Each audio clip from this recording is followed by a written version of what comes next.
Hello everyone! Welcome to Electrifying Economics!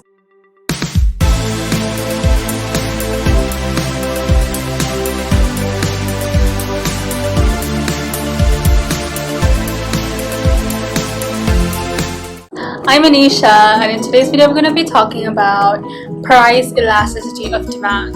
But before we begin, I would really like to apologize for being very inactive. I had been a little active on Insta, but not really, because I had my exams and there were so many things going around in my life. I was very busy, so I'm very sorry for being inactive. Please support me. Thank you so much for your support. But now, without any further ado, let's get into the video. So, as you guys know, today's topic is price elasticity of demand. But before we begin, I would like to say that I've used the graph images from my textbook, and I've shared this textbook image in my previous videos, so please go check that out if you want the same kind of textbook. And also, I have also used images from Canva's app itself. So yeah, but now without any further ado, let's get into the content. So what is price elasticity of demand? Price elasticity of demand is the measure of change in quantity demanded to price changes. So there's something called as demand, but this is price elasticity of demand. So this measures how responsive the demand is to changes in price. We say that as price increases, the demand decreases, and as price decreases, the demand increases. But we need to see which type of goods and services have what type of responsiveness to changes in price, and that is measured by the price elasticity of demand. So the formula for price elasticity of demand is percentage change in quantity demanded over percentage change in price. So now we need to know, so there are two types of elasticity of demand. One is a product is elastic in demand. A product is said to have elastic demand when the product is highly responsive to changes in price, and this means that the percentage change in quantity demanded is more than the percentage change in price.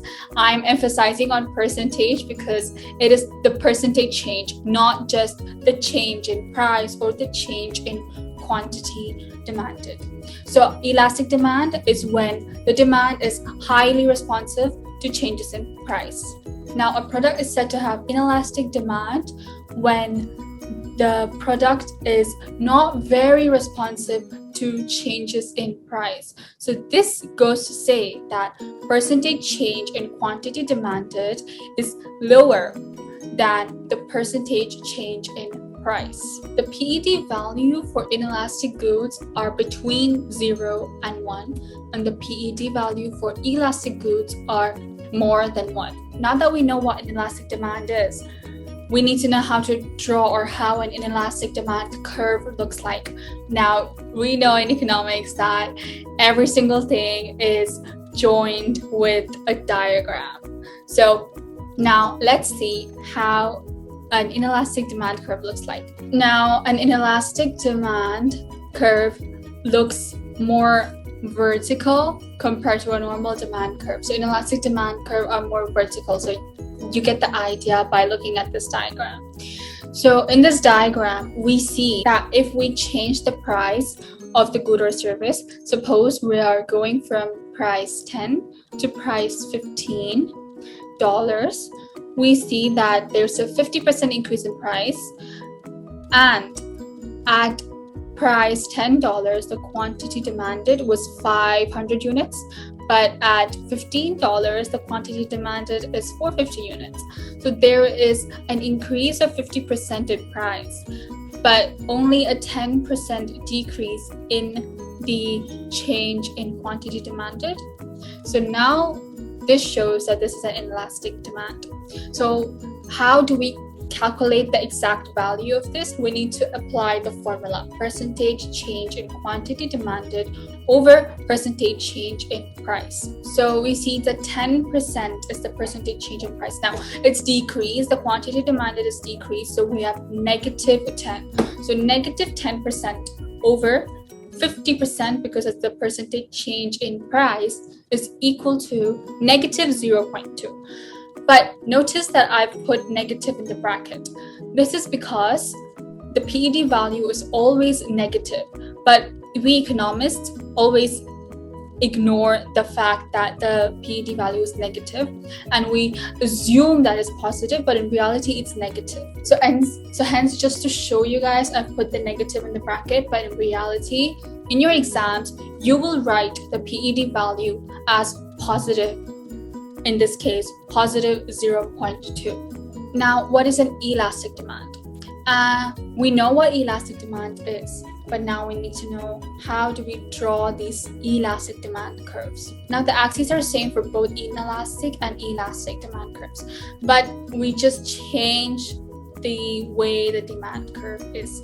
So for elastic demand, we see that this elastic demand curve is moving towards horizontal.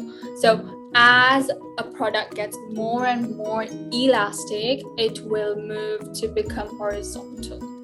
So we see in this example, we see that when the price decreased to P1, the quantity demanded is Q1. Now, notice that in the textbook as well, they did not put negative. They did put negative over here because this was the starting example. But now they do not put negative because we ignore the value that the change is negative. But just to show you guys, I've done the working out with the negative.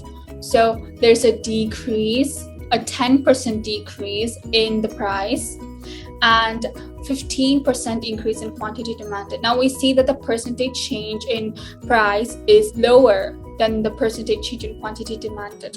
So now we put this into the formula, percentage change in price divided by percentage change in quantity demanded. So here, 15% is the percentage change in quantity demanded over minus 10%, just to show you guys, which is a percentage change in price, which is equivalent to negative 1.5. Again, I've put the negative in brackets. It's just a part of working out. But in exams, you don't have to show this. You can just say 15% over 10%, and give your answer as 1.5. But this is just the explanation process. So just to show you guys, I put the negative. So the negative 1.5, we are going to say that it's 1.5. So in exams as well, you're going to do the same. You're going to give your value as positive, the value of PED as being positive. Now, I've been saying that the value of PED is negative. But why is that the case? Why is the value of PED negative? This is because of the nature of the demand curve being downward sloping. So because the demand curve is downward sloping, hence the price and the quantity demanded are indirectly proportional to each other, making the PED value negative. But we economists always ignore this value of having a negative PED. So because it's indirectly proportional, an increase in price will have decrease in quantity demanded, and a decrease in price will have increase in quantity demanded. So this is the reason why the PED value is always negative. Now, calculating revenue. It gets interesting. So the formula for revenue is price times quantity demanded. So in this example, the revenue after the increase in price was $15 times 500, which has a value of $7,500. But the revenue before, which when the price was $10, it is 10 times 450, which is 4,500. So if the exam question asks you, just if it asks you that what is the change in the revenue, you're going to just subtract both of them. So you're going to say 7,500 minus 4,500, which is $3,000. Notice how the price times quantity demanded is basically the area of these boxes here. these boxes are called revenue boxes. So 15 times 450 is the area of this rectangle, this smaller, the longer rectangle, and 10 times 500 is the area of this shorter rectangle.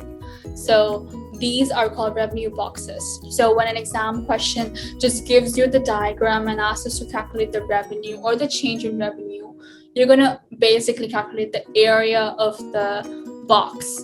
But you have to be careful not to just in mistake, doing a silly mistake, taking 10 times 450 and 15 times 500. I do that a little bit. So I do quite a lot of silly mistakes. So please, you don't do that. Now, only elastic and inelastic are not the types of PEDs. There are some special case PEDs, which are not reality, but they're kind of hypothetical situations. Perfectly elastic demand curve. Firstly, perfectly elastic PED. So this is when the percentage change in price will lead to the percentage change in quantity demanded basically disappear, kind of drop to zero. So even if there's a slight increase or a decrease in PED, the demand will drop to zero. Now, there are no real life examples of this, so I can't really give you examples for this.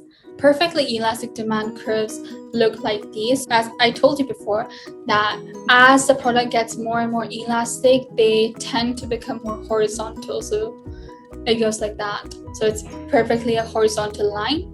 And next is perfectly inelastic PEDs. Now, the percentage change in price will not lead to any change in the quantity demanded. Now, that's not real. There's no real life example of this, because as price changes, we always respond. Like if it gets higher, the demand decreases, and if it gets lower, the price, the demand increases. So there's no real life example for this as well. But this is, as I said before, hypothetical situations.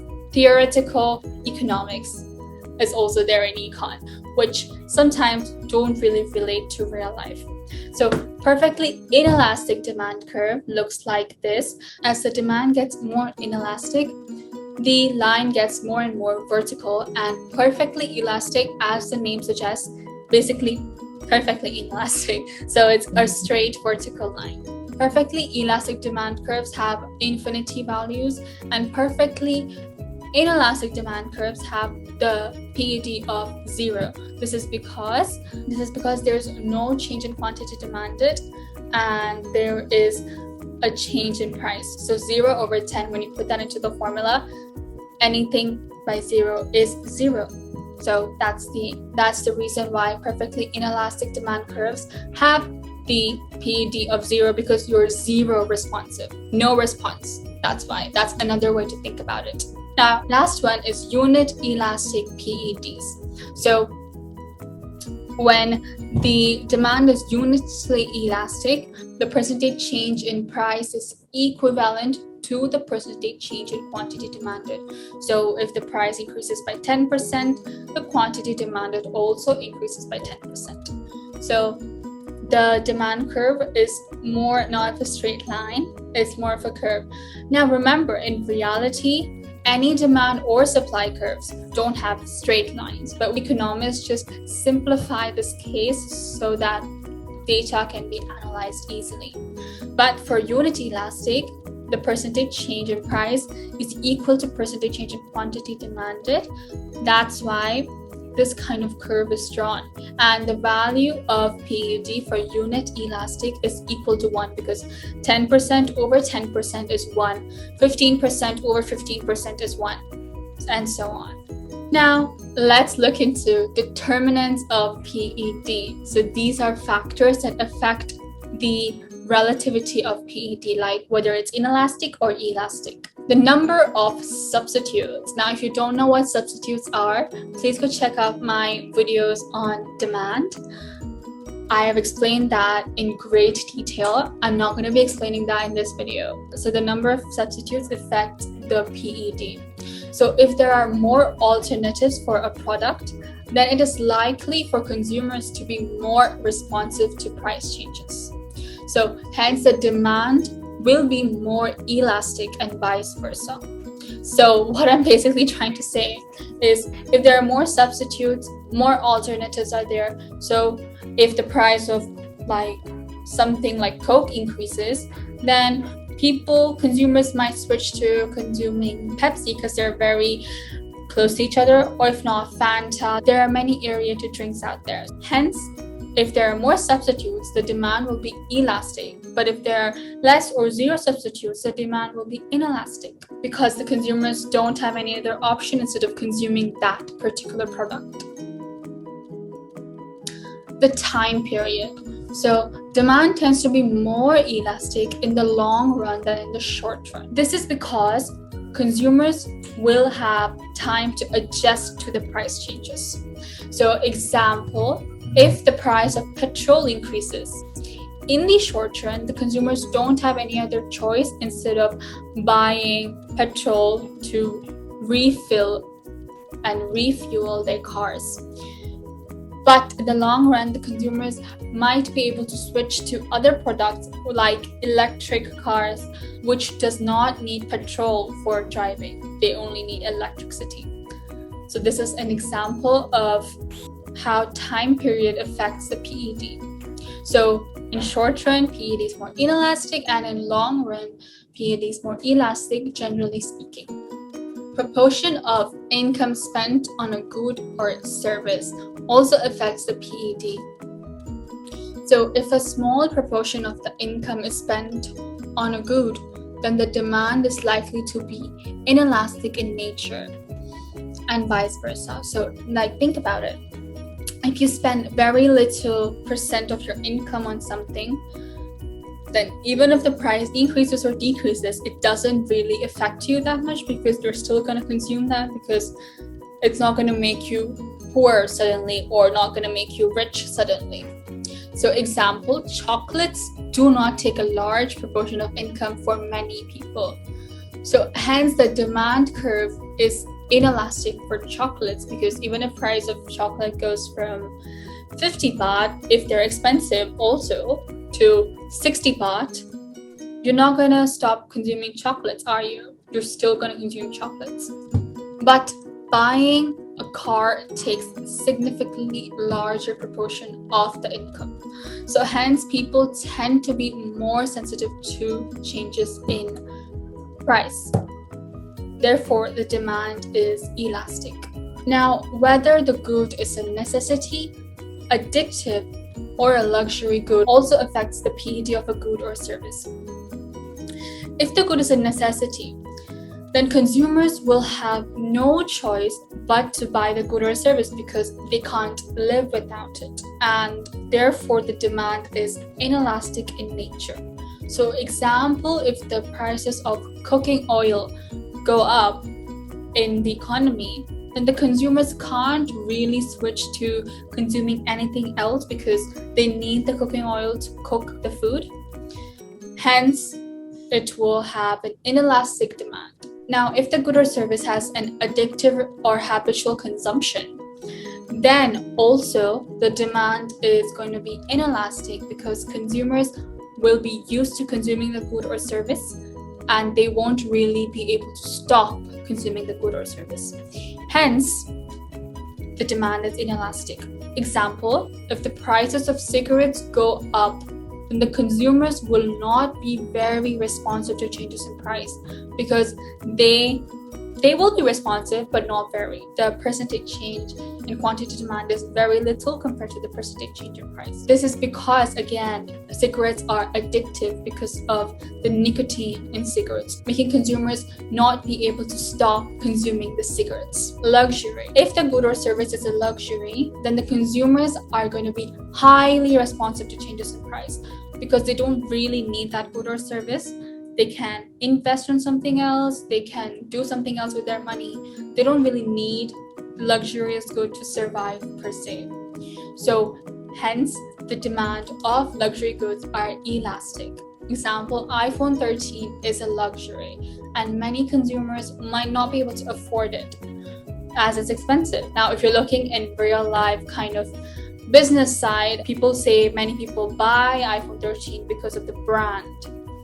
But that is the demand side of things. But in reality, if you think theoretically, iPhone 13s are luxurious and many consumers might not be able to afford it, hence making us very responsive to price changes. Now, this is coming back to another factor, which is substitutes, because there are more substitutes, like consumers can buy Android as well instead of iPhones. So I must mention here that there are not only one factor of PED, of the determinant of PED affecting a good or service. There are more than one factor which affects the PED of the good or service. So this is an example of bringing in other factors into one example. Now, how is PED really beneficial for firms and government? So for firms, if they know the elasticity of their product, they can lower or increase the prices of the goods or service to increase or maximize their revenue. So for instance, if the demand for their good is inelastic, they will increase their prices to increase their revenue because the consumers are not very responsive. Example, cigarettes. The firms, the producers can increase the prices of cigarettes because it's inelastic in nature, as it's addictive. And if the demand of the product is elastic, the firms can decrease their prices because the consumers are very, very responsive to price changes. Now, we know the consumers won't prefer to buy expensive goods or services because consumers tend to maximize their utility. Utility is basically satisfaction. So hence the consumers will buy those goods and services which have the cheapest price in the industry. So hence the producers can lower their prices for elastic demand goods to increase and maximize their revenue.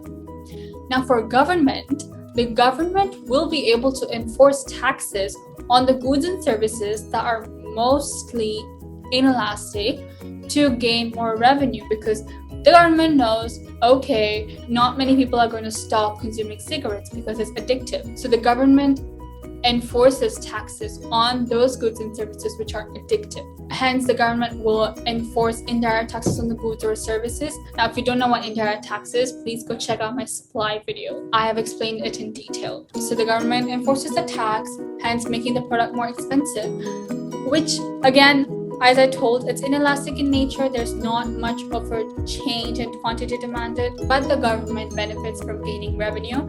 Hence, the government can use this revenue for developing other parts of the economy. Then, indirect taxes are also used to stop the consumption of demerit goods. Now, demerit goods is another topic in market failure, and I will explain that topic in market failure.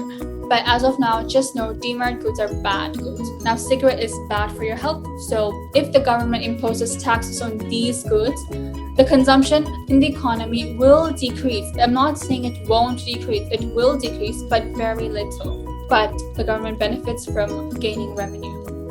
So that wraps it up for today. I hope I was able to help you guys understand price elasticity of demand. If I was, please do not forget to hit the like button, share this video with your friends and family, and also please do not forget to subscribe to my channel and also hit the bell icon right next to it. It will mean a lot to me. Please support me. Thank you so much for supporting. And also, please don't forget to follow me on Instagram for more instant updates. And please leave your valuable comments down below on how this video was and if I need any improvements. Thank you so much for supporting. See you soon in my next video. Until then, happy economics!